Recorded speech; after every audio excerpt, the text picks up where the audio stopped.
तो प्यारे बच्चों, इन और इनटू दोनों प्रीपोजिशंस बड़े इंपॉर्टेंट है और बच्चे बहुत बार कंफ्यूज होते हैं कि सर इन का यूज कब होना चाहिए, इनटू का यूज कब होना चाहिए। छोटे छोटे कुछ पॉइंट्स ध्यान रखना।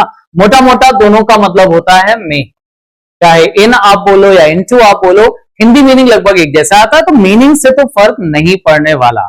फर्क कहां से पड़ता है? यूजेस के हिसाब से। अब देखो, किताबों में आपको यह लिखा हुआ मिलता है कि इन आता है रेस्ट पोजीशन के लिए, रुकी हुई पोजीशन को शो करता है, और इनटू आता है मूवमेंट के लिए।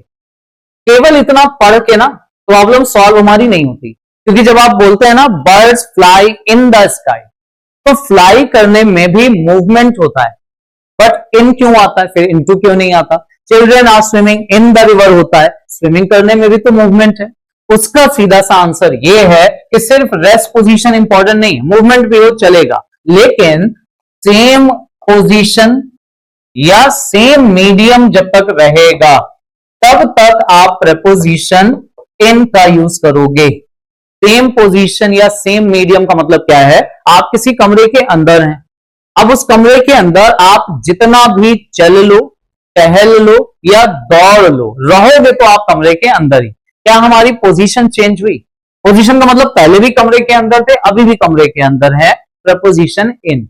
लेकिन एक पर्सन अज्यूम करिए जो कमरे के बाहर है, वो अगर कमरे में आता है, हम बोलेंगे he came into the room.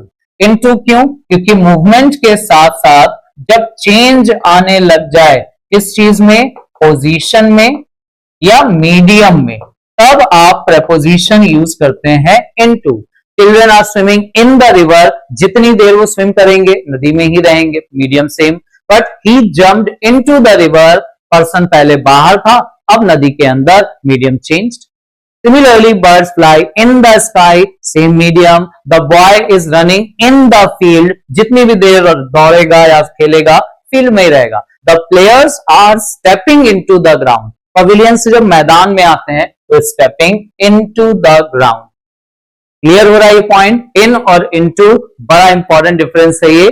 कोशिश करिएगा इसको यूज करने की और जुड़े रहिएगा हमारे साथ ऐसे ही इंटरेस्टिंग चीजों के लिए। Thank you very much, take care.